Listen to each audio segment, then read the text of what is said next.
Dani, estamos al aire. Bueno, muy buenos días, ya casi tardes. Muchas gracias a las personas que se van conectando poco a poco en esta transmisión. Estamos aquí con un panel de lujo que me invitó el colectivo Confluencia pues a moderar, lo cual me pone muy contento. Estamos con la profesora Bernardita Pérez, abogada constitucionalista, profesora en la Universidad de Antioquia. ¿Cómo estás, Bernardita? ¿Cómo te ha ido? ¿Cómo están ustedes? Un buen día y feliz de compartir con ustedes porque necesitamos ese contacto. Tanta falta nos hace. Así es, y también estamos con el profesor Jorge Giraldo, profesor emérito de la Universidad de AFIT, fue decano de la Facultad de Ciencias Humanas de allá mismo de la universidad, ahora pues asesora en distintos espacios. Profe, ¿cómo has estado? ¿Qué más? Hincha del Medellín, ¿cómo va todo? Todo va muy bien. No le diga eso a Alejandro que se nos quita el foro. Muy ¿Cuántos bien, días lleva el saludo a Medellín sin todos. perder? Yo ya le conocía ese y otros defectos. Y también estamos con el rector de la Universidad de los Andes, profesor también Alejandro Gaviria, exministro de Salud. ¿Cómo has estado, Alejandro? ¿Cómo van las cosas? Bien, Daniel, en la medida de lo posible, van bien. Un saludo a Bernardito, un saludo a Jorge. Gracias, Daniel, por la invitación y a todos los que nos acompañan esta mañana. Bueno, Contento de estar aquí, poder conversar un rato. Me alegra muchísimo poder estar aquí conversando con ustedes y hoy nos sentamos a conversar un poco sobre la cuarentena versus la democracia o las libertades individuales. Digamos que las medidas de cuarentena, las medidas de aislamiento, pues se hicieron necesarias en todo el planeta por culpa de una pandemia global que nos ha dicho que tenemos solamente dos soluciones, o quedarnos en la casa o curarnos a través de una vacuna que todavía no existe, y pues que en esa medida tendremos que cambiar un poco nuestra normalidad y que tendremos que cuidarnos muchísimo más. Pero al parecer esta tarea de quedarse en casa pues no solamente es un privilegio, y de eso ya se ha conversado muchísimo. En este momento el Congreso está discutiendo, por ejemplo, la renta básica y otros temas de cómo vivir de manera digna el confinamiento, con un buen techo, con comida garantizada, con servicios públicos domiciliarios. Pero también nos estamos empezando a preguntar un poco sobre las libertades individuales, sobre qué es lo que está pasando. Entonces ya estábamos viendo, por ejemplo, la rebelión de las canas de un montón de personas mayores de 70 años que entutelaron las medidas presidenciales del confinamiento, donde están diciendo, oiga, nosotros también ya sabemos cómo tenemos que cuidarnos, no sigan creyendo que somos por así decirlo, menores de edad mentales, que no tenemos la capacidad de tomar nuestras propias decisiones, y de ahí se han salido, digamos, un montón de discusiones muy, muy interesantes. Y yo quisiera, Alejandro, comenzar con vos preguntándote un poco si es posible afrontar la pandemia sin poner en riesgo los valores que orientan pues estas democracias liberales de las que hemos estado discutiendo, o por lo menos la democracia como lo conocemos, y cómo tendría que ser ese enfoque que equilibre un poco la garantía de los derechos y de las libertades por un lado, pero también teniendo en cuenta que tenemos que cuidarnos de la pandemia. Yo diría primero, Daniel, para comenzar, que tenemos una situación compleja porque de alguna manera hay una tensión entre tres objetivos fundamentales que tenemos que defender. El primero, la salud pública, sin duda. Estamos ante una situación inédita, compleja, complicada, que nos tenemos que tomar individual y colectivamente seriamente. Primero, la salud pública. El segundo también es el bienestar social. Ya se ha dicho muchas veces que como consecuencia de la pandemia y las medidas podemos retroceder socialmente 10, 15, 20 años. Y el tercero también es la autonomía individual, las libertades y, como tú bien lo dices, la democracia liberal. Los tres son objetivos importantes, primordiales, lo diría yo así, pero entran en tensión. Y yo diría que para resolver esa tensión tenemos que empezar, lo voy a decir de esta forma, como a tratar de discernir ordenadamente hasta dónde llegan los límites, por ejemplo, las libertades individuales. Yo quisiera plantear lo siguiente. Primero, que una sociedad liberal no puede suicidarse en nombre de la libertad. O sea, yo creo que algún tipo de restricciones a las libertades individuales en esta situación tienen algún sentido. Y el principio del daño de John Stuart Mill, enunciado por allá en el año 1859, que decía de manera drástica, las únicas restricciones a la libertad que pueden hacerse desde el Estado y pueden imponerse a la fuerza son aquellas que le hacen un daño grave a los otros. Ese principio de pronto no nos da muchas luces en este caso, porque aquí hay las decisiones, por ejemplo, de salir a la calle pueden hacerle un daño directo o indirecto a los demás. Yo diría que para salir de esta encrucijada y para hablar de esa tensión, yo propondría como lo siguiente. Es decir, hay un liberalismo acotado en tiempos de pandemia. Hay algunas restricciones a las libertades individuales que pueden tener sentido. Vamos a hablar más adelante, por ejemplo, restricciones a la privacidad. Pero yo diría que tendrían que observar 5 principios, que los escribí aquí rápidamente, que quiero proponerlos a la discusión. El primero es que la carga de la prueba está en quien quiere restringir las libertades. Tiene que haber una explicación exhaustiva y explícita. Por ejemplo, en los temas de los diferentes apps donde se restringe el derecho a la privacidad, me parece que la explicación no ha sido clara. Entonces, el primero es ese. Yo creo que tiene que haber una explicación clara y la carga de la prueba está en el alcalde, el presidente o quien sea que vaya a violar las libertades individuales. La segunda, que tiene que ser claramente, tiene que estar estipulado desde el comienzo, que es temporal y transitoria. Y simplemente vamos a decir, esto va a durar por 2 o 3 meses, vamos a recolectar esta información o por esto y explicando de manera adecuada las razones. La tercera, que tiene que haber cierta razonabilidad en las violaciones a las libertades individuales. Cuando yo leo el día de ayer, por ejemplo, que en Medellín hay una ley seca y se prohíbe el consumo de alcohol incluso en las viviendas. Eso no es razonable. Incluso no es razonable porque el Estado no es omnisciente y no puede ocupar todos los espacios. Y si una familia decide tomarse una copa de vino con el almuerzo un sábado, un domingo, Día del Padre, no tiene sentido que el Estado esté vigilando ese tipo de acciones que ahí no le hacen daño a nadie. El cuarto es que tenemos que tener mucho cuidado en la forma como esas restricciones a la libertad se hacen cumplir. Yo no creo que una pandemia deba estar con policías vigilantes en cada esquina de restricciones menores. Yo creo que tienen que estar acompañadas más de pedagogía que de represión. Y el último que yo pondría sobre la mesa es que tiene que haber, cuando hay violaciones grandes, cierta proporcionalidad. Este tema que yo he visto en Colombia de adolescentes en una fiesta esposados simplemente porque estaban violando una restricción no tiene sentido. Entonces, para resumir mi punto, yo lo diría de la siguiente manera, Daniel, Jorge, Bernardito y quienes nos acompañan. Yo creo que en tiempos de pandemia puede hablarse de un liberalismo acotado, tiene algún sentido. Invocaciones absolutistas del principio del daño de John Stuart Mill, o decir que la autonomía individual es la que sea y yo tengo derecho a no ponerme el tapabocas porque así lo quiero hacer, yo creo que no tiene mucho sentido. Pero vuelvo y repito mis 5 principios. La carga de la prueba está en las autoridades, tiene que haber buenas explicaciones claras, esto tiene que ser transitorio y tiene que hacerse así desde el comienzo, tienen que ser razonables, tienen que ser proporcionales. Y tal vez Bernardita nos ilustrará sobre este punto. Yo creo que también deben respetar nuestro orden constitucional, que esto es importante, y nuestras leyes. En este caso, las leyes estatutarias, por ejemplo, las que regulan la privacidad y algunos de los derechos fundamentales contemplados en nuestra Constitución. Gracias, Alejandro. Y antes de pasar con Bernardita, yo también quería preguntarle algo al profe Jorge y pues además resaltar una cosa, y es que pareciera que en las democracias europeas no se está aceptando tanto, digamos, como esos modelos de vigilancia, o por lo menos en la Europa occidental no se está aceptando tanto esos modelos estrictos de vigilancia y de cercenación, digamos, de las libertades individuales, como si se hace, por ejemplo, en China, pero en América Latina sí parecemos un poquito como más proclives a permitir que se nos violen ciertas libertades o que se nos cercenen, en fin.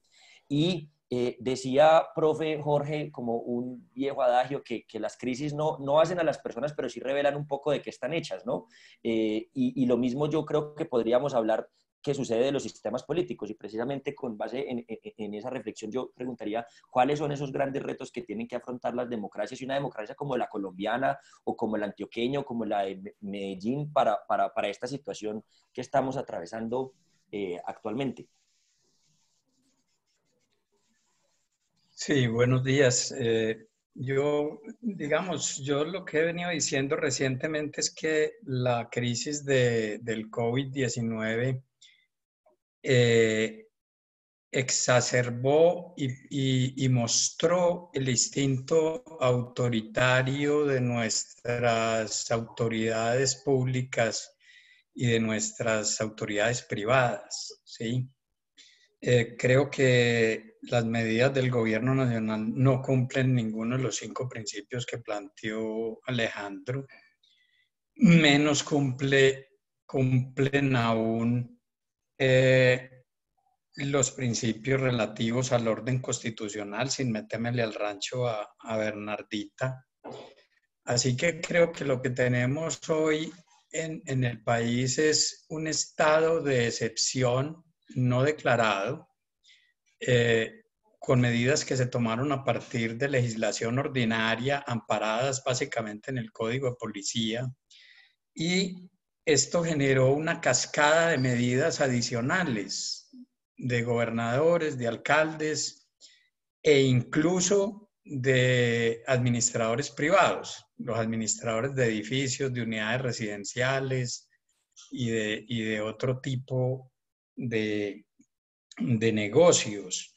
Borges decía a propósito de las dictaduras que en las dictaduras los porteros empiezan a hablar en el modo imperativo.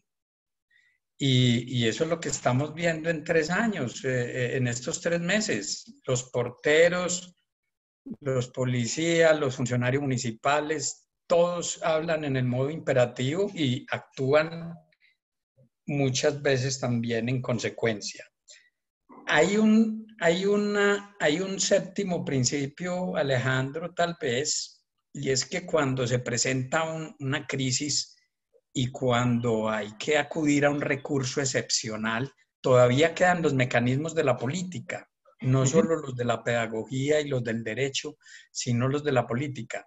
Esta es la primera vez que yo recuerdo en la historia del país que hay una crisis nacional en que el presidente del país no llama a los partidos políticos, no consulta a los expresidentes, no llama a la oposición a decir, hombre, estamos ante esta crisis, esto es imprevisto, va a haber que tomar unas medidas que probablemente nos saquen de la normalidad institucional, va a haber unas restricciones a la libertad.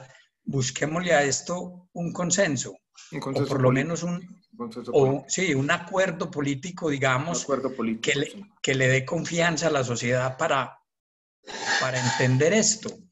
Eso no ha pasado, ya no pasó. Así que yo creo que el gobierno del presidente Duque se raja en lo legal, se raja en lo político y se raja como dirigente demócrata liberal. Es que el presidente de Uruguay es un señor de la centroderecha que hoy es visto como el principal ejemplo en América Latina, lo mismo que en Costa Rica. Allá no se tomaron este tipo de medidas tan draconianas, tan drásticas, y que al cabo de 3 meses, cuando uno ve la curva de contagios, pues uno dice, bueno, ¿y esta vaina sí sirvió? ¿Sí? Entonces, yo creo que ahí va, digamos, como mi punto principal en el que he estado, digamos, bastante crítico. La justificación no es tampoco muy clara, ¿cierto? Hay un tema de salud pública, pero todo se concentró en el virus y se olvidan otros temas muy importantes de salud pública. Se habla mucho pues de salud mental, pero The Economist acaba de publicar unos datos esta semana donde se muestran las brechas entre la mortalidad esperada y la mortalidad declarada por el COVID. Y hay países donde los excesos de mortalidad son cercanos al 50%. No sabemos todavía si eso es el virus o efectos colaterales sobre la salud de las personas por las medidas tan draconianas que se adoptaron en muchos países. Así que en este punto yo no quisiera ser muy benevolente con el gobierno nacional y con nuestras autoridades. Insisto, porque no han hecho pedagogía, no han hecho política y no han respetado los mecanismos legales. Y además también... Dale. Hay municipios, Daniel, en el país que no han tenido un solo caso de COVID y que tienen toques de queda todos los fines de semana. Eso es claramente un abuso de poder.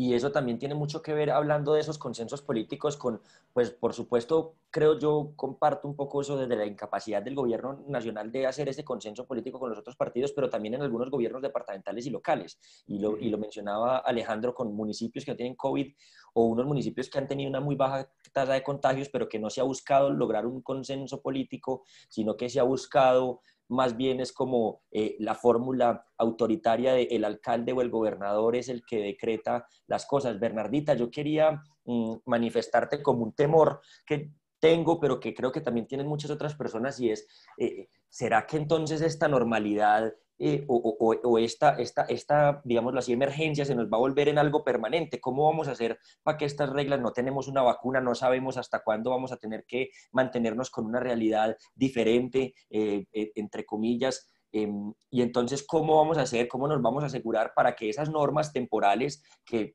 provocan pues una mayor vigilancia, que provocan involucrarse más en la esfera privada de la ciudadanía, no van a terminar convertidas en una legislación permanente?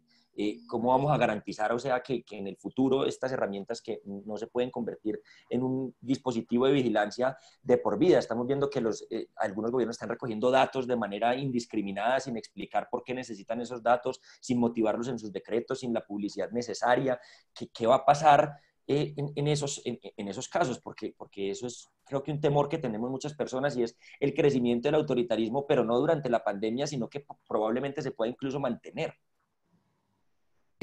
Claro, yo creo que esa es una preocupación como ciudadanos que tenemos todos.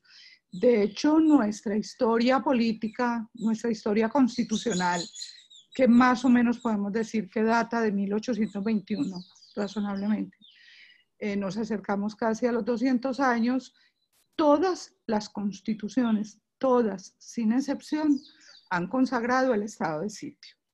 El estado de sitio, pues, es una figura antiquísima en el mundo desde que los sistemas jurídicos y políticos existen. Y en Roma se decía, vamos a decirlo así porque esto suena un poco pedagógico para la ciudadanía, lo llamaban iustitium. Iustitium es como parar el derecho, suspender el derecho, porque hay una situación excepcional que amerita medidas de excepción, no medidas de regularidad.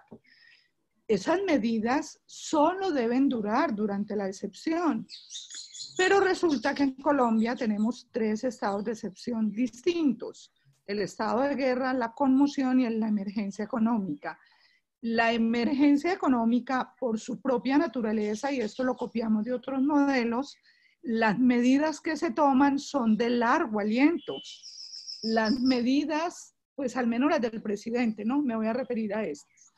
Los decretos ley que él dicta no tienen solo vigencia para la duración de la declaratoria del estado de emergencia, sino que se proyecta su duración en el tiempo. Las tributarias solo rigen, digámoslo así, hasta el año gravable de 2021. Las demás quedan vigentes hasta que el Congreso tome una decisión. Esto es muy importante. ¿Y por qué el presidente acude a una emergencia económica únicamente y no a una conmoción? Yo creo que los hechos que sucedían antes de este hecho tan inédito, como lo dijo Alejandro, es que esa es la mejor manera de definirlo. Es un hecho, los etnógrafos llaman a algo parecido en las comunidades aborígenes, un hecho social total. Esto colapsó la humanidad entera, Entonces, es un hecho sin precedentes, pero lo que nos precedía antes de este suceso es que Colombia estaba invadida, todas las ciudades, de marchas y reclamos ciudadanos. No lo olvidemos. El país estaba al punto de un colapso social. Y en muchas partes del mundo, no solamente en Colombia, y guerras mundiales, que viene un virus que no hemos visto porque no se ve a nuestros ojos y suspende toda esta agitación social mundial. Esto a un gobierno como el colombiano, que todos han sido autoritarios. Nosotros somos paternalistas. Es que Alejandro ahora hablaba de John Stuart Mill. Fantástico, ese es un autor de los mejores. y que todos deberíamos conocer, pero era un liberal tomado en serio. Y lo primero que hay que abandonar cuando uno tiene estas ideas liberales tomadas en serio es el paternalismo. Nuestros modelos son paternalistas. Nuestros gobernantes nos tratan siempre como menores de edad. Y miren lo que ha sucedido durante la pandemia. Nos acaban de dictar una enmienda a la Constitución para imponer cadena perpetua a violadores. Los ciudadanos no nos dimos cuenta de esto, eso pasó casi inadvertido. Alguna información de prensa, pero los ciudadanos no pudimos salir a decirle al reformador legislador, piénsenlo bien, tómenselo en serio. Después que se viene pena de muerte para el homicidio. Si hay pena de muerte para violación, tiene que haber pena de muerte para el homicidio, y así en cadena un día no tendremos libertades. El estado de excepción es muy peligroso, y muy peligroso el estado al que acudió para dictar las medidas, porque pudo haber dictado unas por conmoción que tendrían vigencia solo durante la conmoción y las económicas de más largo aliento, pero utilizó solamente esto y de ese tema no se ha ocupado a fondo la Corte Constitucional. Y otro asunto, Daniel, que quiero reseñar para concluir es que hoy en Colombia no tenemos justicia. Yo creo un Estado sin justicia, sin aparato judicial actuante para oír los reclamos ciudadanos es ausencia total del Estado de Derecho. La justicia, el Consejo Superior de la Judicatura no ha sido capaz de poner a trabajar los jueces colombianos. Solo están resolviendo tutelas y solo las acciones de nulidad referidas a los decretos relacionados con el COVID. De resto, no hay acciones ciudadanas de ninguna naturaleza hoy, ninguna. Ni siquiera las pobres mujeres que tienen la cuota alimentaria consignada en un juzgado desde febrero han podido reclamarla para atender la mísera cuota que sus padres sufragan ante un despacho. No tenemos, pues yo diría, reclamamos mucho Estado, pero solo tenemos autoritarismo, no tenemos la presencia y el lado generoso y quizá importante del Estado, la presencia social.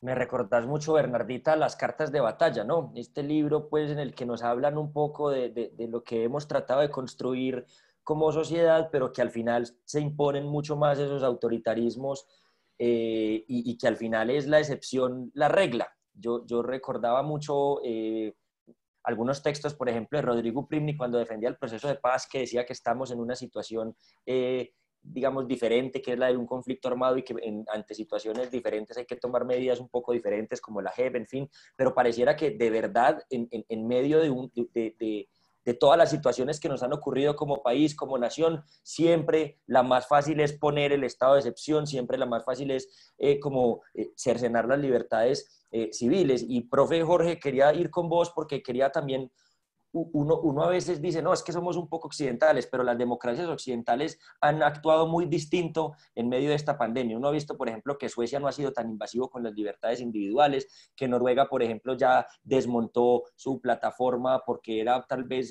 privativa o pues violentaba la privacidad de las personas. Vemos, vos estabas hablando ahorita del caso de Costa Rica y de Uruguay, vemos que Estados Unidos y Brasil por su parte todavía como que no se creen eso del virus, como que les parece que eso todavía es un cuento y entonces no han tomado las medidas tal vez necesarias para cuidar la salud de las personas.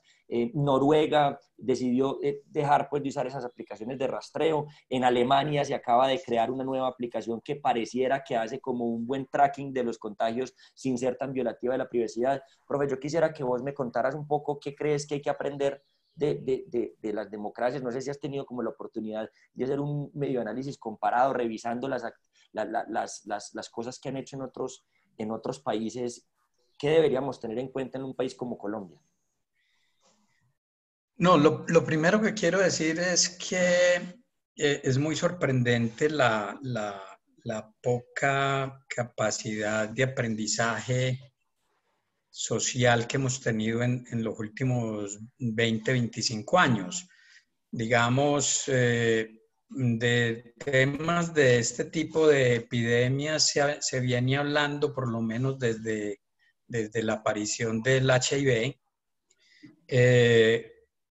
sobre la posibilidad de la extensión de epidemias a nivel continental o a nivel global. El libro más importante pues, que yo conozco es de 1994 de una periodista llamada Laura Garrett. Es decir, ya vamos para 17 años de esa publicación. En septiembre del año pasado hubo una alerta de la Junta de Vigilancia Mundial, un organismo integrado por la OMS y el Banco Mundial. Hubo una alerta en septiembre sobre la posibilidad de epidemia. Entonces, de un lado, creo que no se detectaron estas señales de alerta, pero de otro lado tampoco ha habido mucho aprendizaje social respecto a lo que hicieron los africanos ante el SIDA o ante el ébola, o lo que han hecho los asiáticos en los últimos 20 años ante estas nuevas gripas, ¿sí? Y yo creo que en parte el éxito de países como Corea del Sur o como Etiopía se deben a un aprendizaje que ya tenían que no se globalizó. Hay que decir en beneficio de las autoridades pues que este es un tema en el que hay mucha incertidumbre. Poner de acuerdo a 2 epidemiólogos ahora se ha vuelto una de las cosas más complicadas del mundo. Y cuando se pusieron a hacer modelaciones, la cosa se volvió todavía más enredada porque, como decía hace poco algún experto, pues los epidemiólogos no son buenos matemáticos, ¿sí? Y seguramente los primeros datos indujeron a las autoridades pues a cometer errores. Este es un tema de aprendizaje. En este punto yo quisiera ser un poco más benevolente, más con las autoridades, con la responsabilidad que tienen, pero de nuevo creo que el país ha desaprovechado el capital, el gran capital humano que tiene, porque el gobierno no ve sino por los anteojos de su partido político y por los anteojos del grupo cercano al presidente. Yo creo que las capacidades humanas y científicas que tiene el país hoy son enormes como para haberlas activado, ¿cierto? Aquí simplemente el hecho de que el INVIMA no haya aprobado los ventiladores que hicieron más de 8 universidades en el país puede ser simplemente un detalle técnico, pero muestra un poco también esa estrechez de miras que tienen nuestros administradores y en algunos casos también nuestros dirigentes. Creo que hay mucho por aprender. Lo que está hoy claro es que prolongar la cuarentena, prolongar el confinamiento no es posible.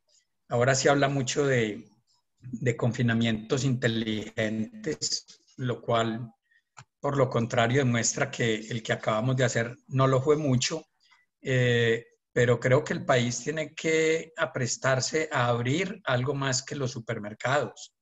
Moisés Wasserman decía hoy en El Tiempo, hay que abrir los colegios, pero hay que abrir otras cosas, hay que hacer pedagogía y hay que tratar de que la sociedad también se empiece un poco a autorregular, ¿cierto?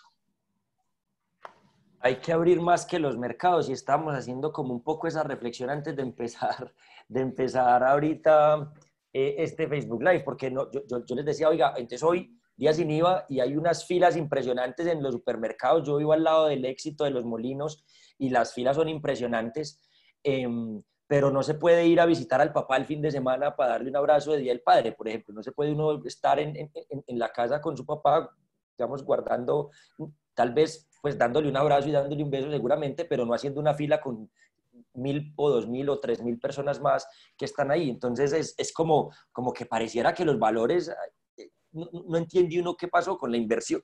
Decían por allá los conservadores, se acabaron los valores, pero lo que pasa es que finalmente a mí sí me parece que uno tiene que darle un poquito también de trabajo a todas estas cosas que están ocurriendo. Pues a mí no me termina todavía de cuadrar que uno pueda entrar a pagar con una tarjeta de crédito un super televisor que tiene el 20% de descuento, pero que tengamos toque de queda y no podamos ir a la casa, o que no nos podamos, o que vaya a estar prohibido. Se supone, estaban diciendo que se va a sacar una prohibición de tomar licor este fin de semana en los hogares. ¿Eso cómo se va a controlar? Entonces se van a meter a la casa a multar a la gente, van a hacer órdenes de allanamiento, o entonces tendremos que prender la cámara del celular. Alejandro, y en esa medida yo quería preguntarte, entonces estamos viviendo un momento de inflexión en cuanto al papel del Estado con la privacidad y las libertades de los ciudadanos. O sea, ¿cuáles son las reflexiones que hay que hacer como sociedad en este momento, pues para que el legado de la situación actual sea positivo en términos de democracia, de protección de los derechos? Que eso es una cosa que yo creo que preocupa mucho. A veces pareciera que quienes estamos hablando del tema de los datos somos unos picapiedras que nos oponemos a la tecnología, pero en realidad a mí me gustaba mucho un tuit que vos ponías en el que había 3 circulitos con todas las preocupaciones y vos estabas en toda la mitad. El del colapso del sistema de salud pública, el de la crisis económica y social y el de la invasión de la privacidad. Yo tengo la siguiente preocupación, Daniel y todos. Vámonos 2 años adelante y empecemos a pensar los análisis que se van a hacer retrospectivos en 2 o 3 años sobre lo que ocurrió. Y yo creo que pueden sacarse conclusiones de este tipo. Que las democracias liberales grandes del planeta, pensemos en Estados Unidos, pensemos en India, pensemos en Brasil y pensemos en México, van a decir muchos, no es que esté plenamente de acuerdo, pero van a decir esas democracias, las grandes democracias del planeta fracasaron, tuvieron muchos muertos por el COVID-19, estaban muy ensimismadas en sus propios problemas y en la polarización política, y habían perdido la confianza de los ciudadanos. De otro lado van a decir los mismos analistas que ese paternalismo, como decía Bernardita, un autoritarismo benevolente en China, en Taiwán, en el Partido Comunista de Vietnam tuvieron éxito, y que esto vaya a llevar a una especie de arremetida intelectual en contra de la democracia liberal, como reflexión de lo que ocurrió con el COVID-19. Básicamente, la idea de que las democracias liberales fueron incapaces de lidiar con este problema y por lo tanto van a ser incapaces de lidiar con los problemas emergentes de la crisis climática, por ejemplo. Esa narrativa que yo ya veo que se está empezando a construir aquí y allá, es una narrativa que me preocupa, Daniel, porque si esa narrativa toma carrera, en el fondo le estaríamos dando un prestigio y autoridad intelectual a ciertas formas autoritarias que me parece que no son convenientes. De pronto, quienes estamos aquí, Jorge, Bernardita y yo, y tú también, Daniel, a veces nos sentimos como que el mundo nos está dejando, que la defensa de la democracia liberal es cada vez más difícil, pero yo creo que tenemos que insistir en que, a pesar de los problemas, a pesar de los fracasos de liderazgo, y en eso estoy de acuerdo con Jorge, la democracia liberal es un procedimiento, es una forma de resolver los problemas colectivos que involucra a todos los elementos de la sociedad y que tiene que seguirse defendiendo, examinando sus problemas, tratando de entender por qué en algunos casos no ha funcionado en momentos difíciles y en coyunturas especiales e inéditas, como lo hemos dicho. Pero para redondear la respuesta a tu pregunta, estoy viendo surgir una narrativa que es similar, Jorge, a la que los economistas construyeron hace 20, 25 años, una generación atrás, cuando tratamos de explicar el éxito de los países asiáticos en términos de desarrollo económico. El éxito de Corea, el éxito de Taiwán. Allí muchas veces se trajo a cuento, se trajo a colación también la importancia de países donde había más Estado que democracia, donde había funcionado por un tiempo cierto autoritarismo, y donde se decía muchas veces, yo creo que tiene sentido restringir la democracia y restringir las libertades por un tiempo mientras nos desarrollamos y después la democracia podrá florecer plenamente. Vuelvo y repito, esas narrativas yo no las comparto, me preocupan, pero veo que van a ser cada vez más importantes.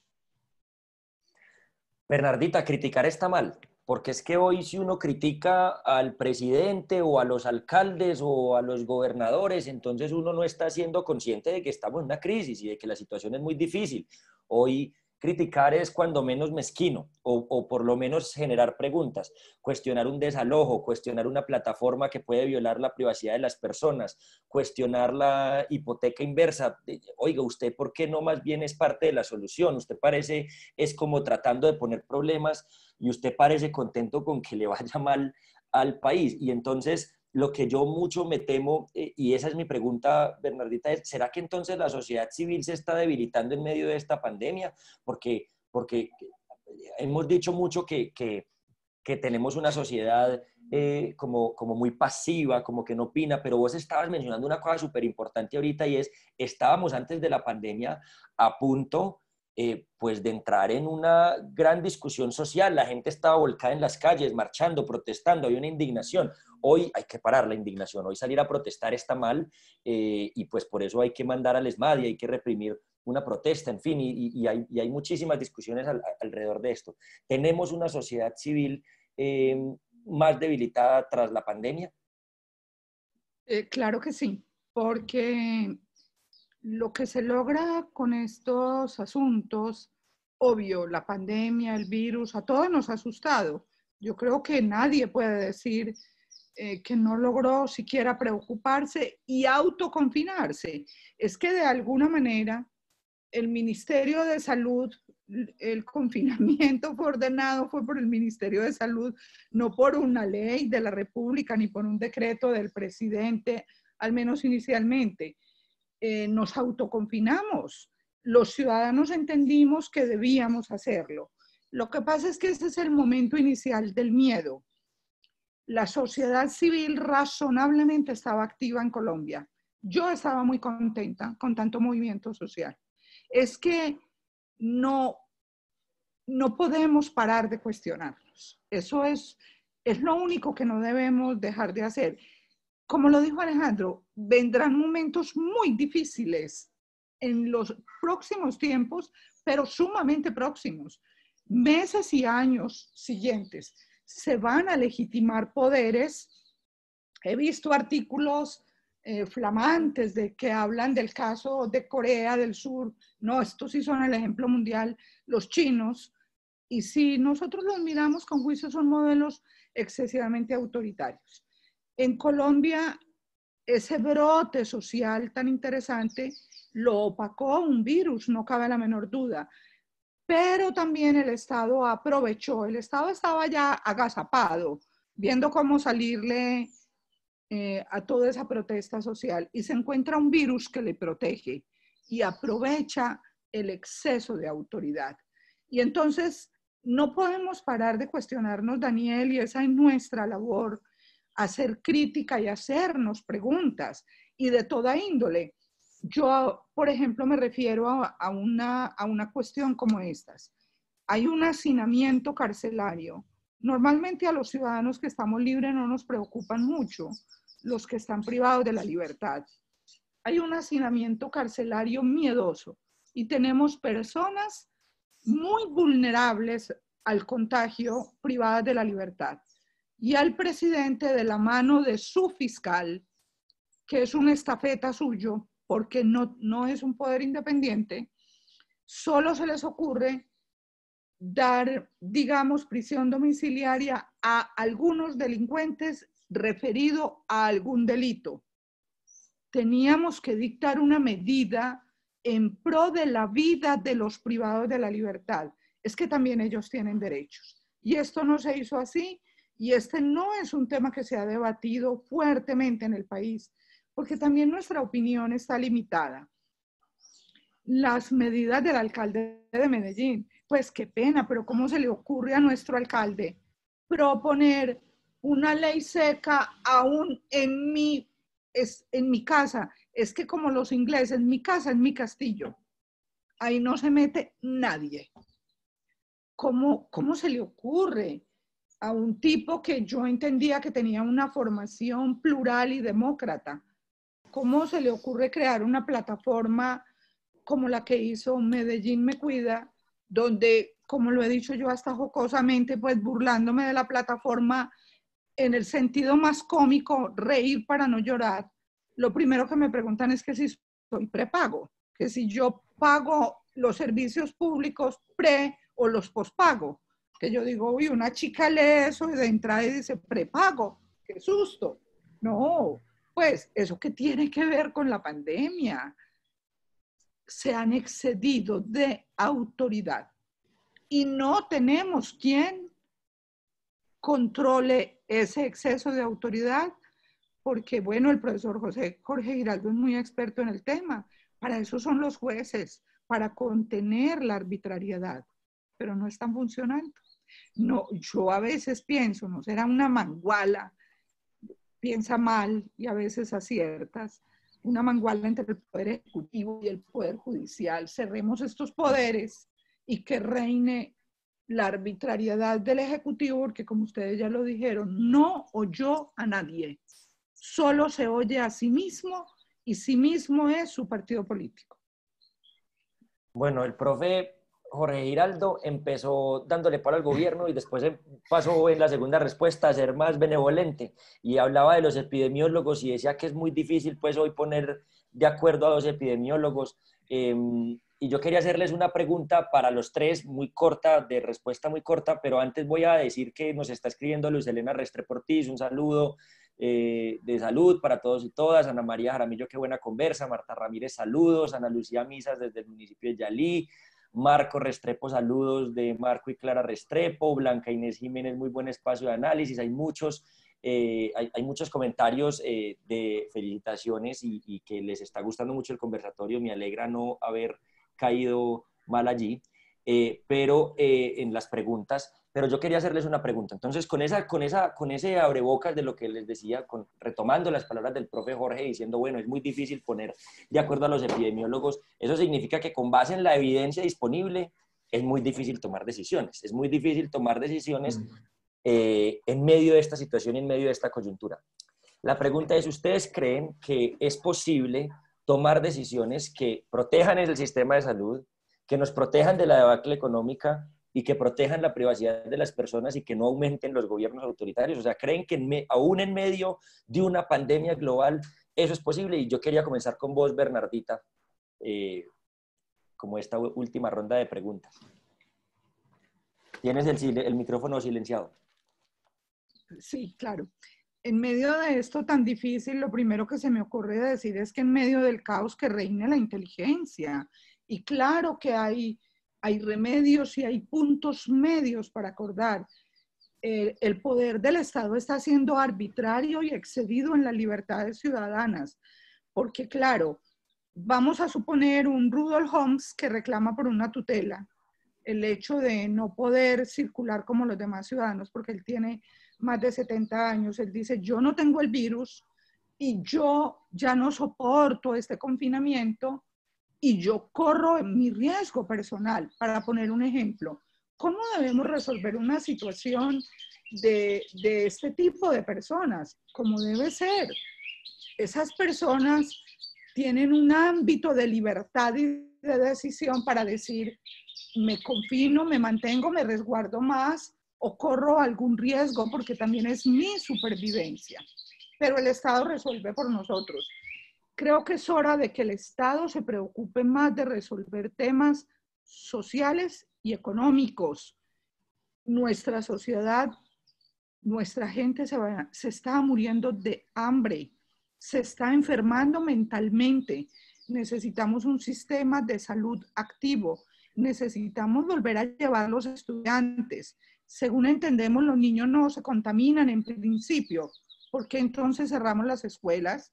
Tenemos sistema de virtualidad para municipios alejados del país y muy pobres. ¿Y qué están haciendo estos niños en el entretanto? Es decir, es ponerle razonabilidad y ponerle inteligencia. Pero creo que es lo menos que le interesa al Estado hacer. Yo creo que el Estado, como yo lo he dicho, estaba agazapado esperando una oportunidad para arremeter contra la ciudadanía. Por tanto, no tenemos el gobierno que necesitamos los ciudadanos colombianos. No lo tenemos, no está a la altura y en este foro pues no era el tema, pero las medidas tomadas, algunas razonables, fueron excesivamente tardías. fueron en la segunda emergencia, no en la primera, como debió hacerse. Un poco para empezar.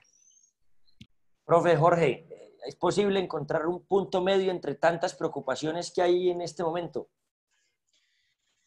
Yo creo que el punto medio era, con unas medidas tan radicales de cuarentena, el punto medio era que el gobierno colombiano hubiera sido diligente en la protección del bienestar social y en la garantía de algunos de órganos del poder, digamos, que podían controlar o revisar algunas normas.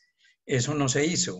Digamos, la cuarentena se hizo de cuenta de la sociedad.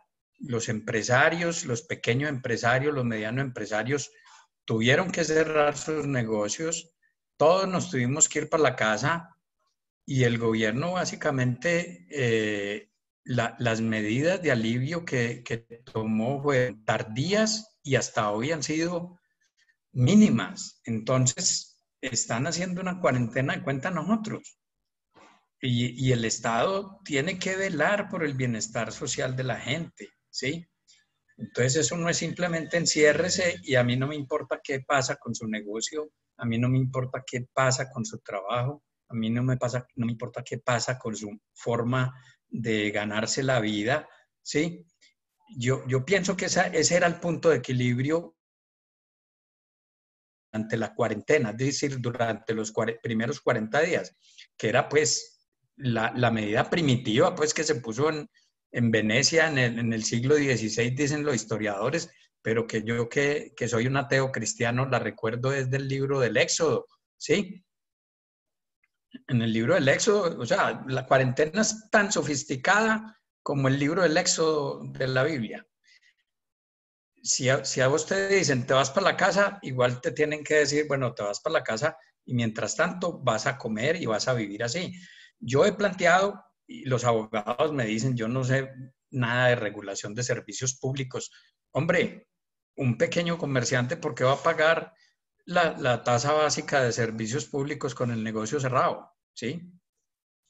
¿Qué alivio es que una empresa de servicios públicos, un alcalde, vaya y le diga a los ciudadanos, no, le vamos a guardar las 3 cuentas y las 3 cuentas las entregamos en julio y en julio las paga las 3 completas? Por Dios, ¿cierto? Entonces yo creo que esa oportunidad también se perdió. Alejandro, ¿somos capaces de encontrar un punto medio o mantenemos el día sin IVA para las aglomeraciones y la prohibición de las visitas a los papás y a las mamás en sus días? Tenés el micrófono silenciado, Alejandro. Voy a quitarlo aquí, Daniel. Yo creo que ya está. No creo que el día sin IVA sea un punto medio. Yo creo que es más razonable en medio de todo. Yo voy a como decir lo siguiente. Hace 3 meses, hace más de 100 días, cuando tomamos la decisión, esto tenía sentido más que por la información o la evidencia que tuviéramos sobre la mesa, que era escasa, aplicando como una aplicación del principio de precaución. No sabíamos, teníamos sobre la mesa unos modelos epidemiológicos que mostraban decenas de miles de muertos en un mes en Colombia y en algunas ciudades de nuestro país. Miles de muertos cada día. Y yo creo que con ese contexto y en ese momento, hace 100, 110 días, eso tuvo sentido. Pero hoy en día yo creo que ya sabemos algo que no sabíamos entonces. Y con base en la información que tenemos ahora a la mano, yo creo que tenemos que empezar a buscar un equilibrio, Daniel y todos. Yo creo que sabemos hoy en día algo que no sabíamos. Primero, que el confinamiento tiene grandes impactos sociales. La tasa del desempleo, que va a ser publicada en una semana exactamente, seguramente mostrará un nivel muy por encima del 20%, que tiene impacto sobre la salud mental. Y sabemos también, con esas comparaciones todavía incompletas, pero discientes entre algunos países, que las medidas de confinamiento absoluto de pronto no son la mejor manera de proteger la salud pública. Y entonces, cuando tú hablas de equilibrio, Daniel, entre esos diferentes objetivos, yo creo que de pronto la forma más adecuada de responder la pregunta es yéndonos a los debates puntuales. ¿Cómo vamos a resolver las quejas de los mayores de 70 años? Probablemente tenemos que darles un poco más de libertad de movilidad, por lo menos en espacios abiertos. ¿Qué vamos a hacer con los colegios?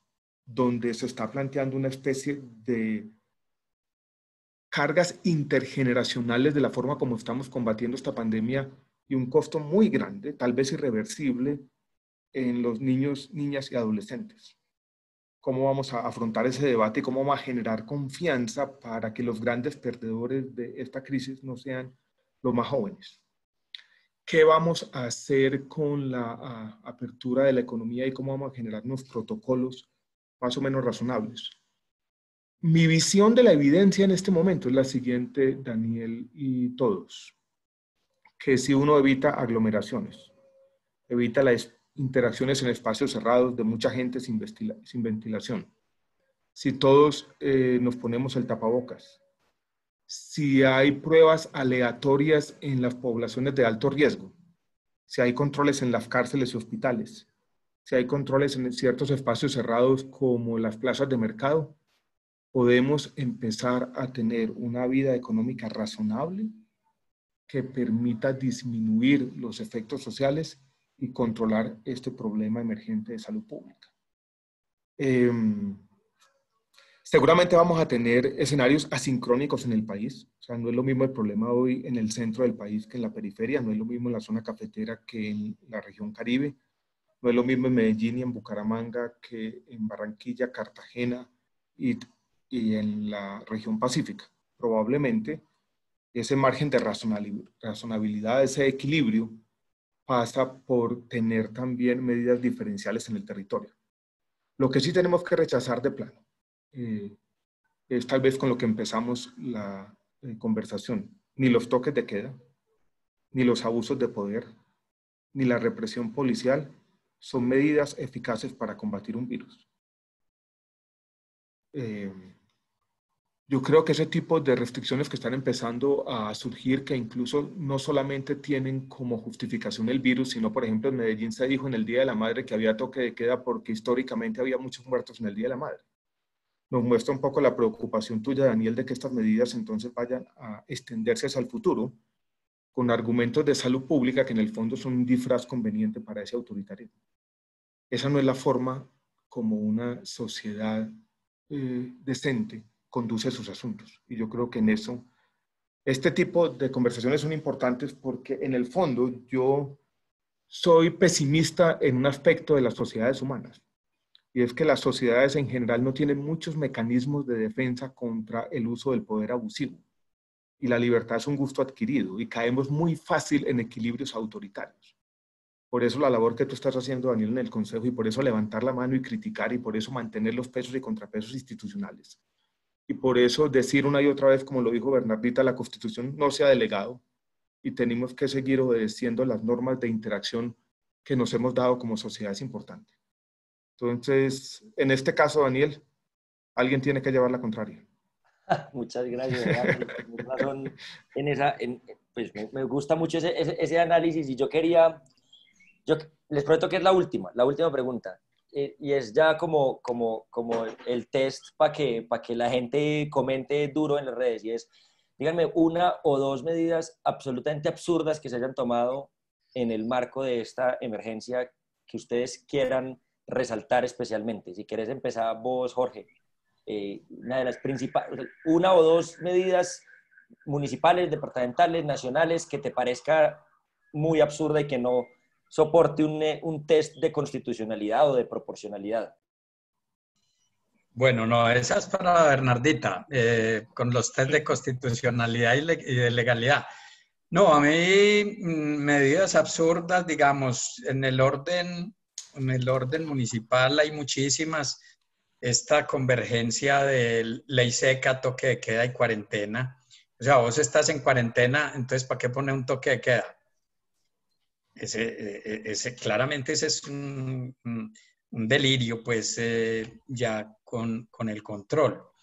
Y en las medidas sociales es donde yo me he sentido más lastimado, digamos.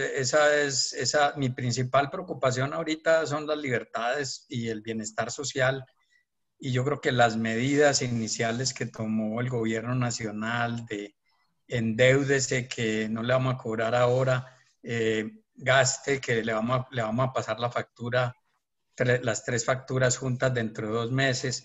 Yo creo que eso demostró una falta de sensibilidad y una falta de consideración hacia la ciudadanía enorme. Yo ahí es donde he visto los principales desafueros. Alejandro, ¿cuáles son tus medidas más absurdas en tu libreta? Yo en mi libreta tal vez uno podría decir más absurdas, yo creo que las más absurdas tienen que ver con los toques de queda y la represión y la militarización para combatir un virus. Pero también quisiera traer a cuento una que me parece que cuando se hagan los análisis retrospectivos, vuelvo y repito, 2 o 3 años adelante. No sé si es absurda porque de pronto entiendo las preocupaciones, pero yo creo que la medida del cierre de colegios va a ser percibida entonces como una medida muy costosa que no tuvo ningún impacto sobre la salud pública, que ayudó a resolver un 1 o 2% del problema a un costo para la sociedad y a un costo para los jóvenes demasiado alto. La medida de encierro de los mayores de 70 años también me parece que no tiene justificación, que ellos no puedan tener, por lo menos en espacios abiertos, la posibilidad de salir cuando les dé la gana. Pero las que más me han preocupado es cuando yo veo ciudades y zonas militarizadas, comunidades estigmatizadas, adolescentes esposados por simplemente estar en la calle. Bernardita. Además de las ya dichas, sí, además de las ya dichas, voy a mencionar algunas como estas. La primera, emergencia económica. Vamos a contar un poco el desempleo o de las personas que van a tener ahora dificultades por el empleo. Saque sus cesantías del fondo de cesantías, salga a vacaciones, por favor. Qué pena con el gobierno, pero qué ridiculez. Eso es para los que están empleados y tienen la fortuna de tener un vínculo laboral. Y aquellos que no tienen empleo, ¿qué medida tomó el gobierno? Ninguna. Voy a mencionar esta y voy a mencionar nuevamente la de las cárceles, que es que esas personas privadas de la libertad, porque claro, muy posiblemente cometieron un delito o ya están condenadas, sí, hicieron un daño a la sociedad, pero la sociedad no las puede tratar así. Decir, hay confinamiento, están aglomeradas las prisiones, se van a enfermar, pero solo saquemos de allá a los que cometieron X o Y delito, pero no a los peligrosos. Y si es un peligroso enfermo, hay que sacarlo. Y dijeron un no. Y otra medida, vamos a cobrar un impuesto de solidaridad, pero solo a los funcionarios públicos, que devenguen más de tanto. Y el sector privado, ¿por qué no podía contribuir con ese mismo gravamen? Y efectivamente usarlo para solidaridad social. Es que, y esto para cerrar este conversatorio es muy importante, las sociedades modernas, uno de sus soportes fundamentales es el principio de solidaridad del Estado con la sociedad y entre nosotros los ciudadanos. Todos tenemos el deber de contribuir. Por ejemplo, bueno, Daniel, yo quisiera mencionar otra, que no es una medida tomada, sino una medida no tomada que la mencionó Bernardita de manera tangencial, pero que me parece importante. Y es el tema de las cárceles. El tema de las cárceles ha tenido un impacto muy importante en nuestro país, ha sido una fuente de contagio. El gobierno trató de hacer algo al comienzo, por lo menos hubo unos anuncios, pero no haber tomado una medida para hacer una, por lo menos, liberación parcial de personas privadas de la libertad, que no representaron un peligro para la sociedad, fue someter a esta población y a la sociedad en general a un riesgo sin necesidad. Yo creo que faltó en el tema de las cárceles, la población privada de la libertad, sentido común, razonabilidad y un poco de defensa de los derechos humanos y a la dignidad humana. Hay muchísimos comentarios. Juan Bernardo Gálvez dice que pasamos directamente a la dictadura sin consensos ni búsqueda de ningún tipo de diálogo. Javier Jaramillo saluda, igual César Zuluaga, Carlos Guillermo Álvarez, Victoria Contreras, Marina Ramírez, doctor Gaviria, es usted un gran humanista, mi admiración total. Bueno, varias preguntas y varios comentarios muy positivos. Yo quisiera que nunca se acabara esto, pero yo quiero solamente dar una reflexión al final, y es que a las personas que nos están viendo me parece que es muy importante pues seguir cuestionándose y seguir preguntando y hacer preguntas no es un delito, hacer preguntas no está mal y hacer preguntas no significa que no tengamos más empatía. Por el contrario, creo que también son otras formas de expresar la empatía.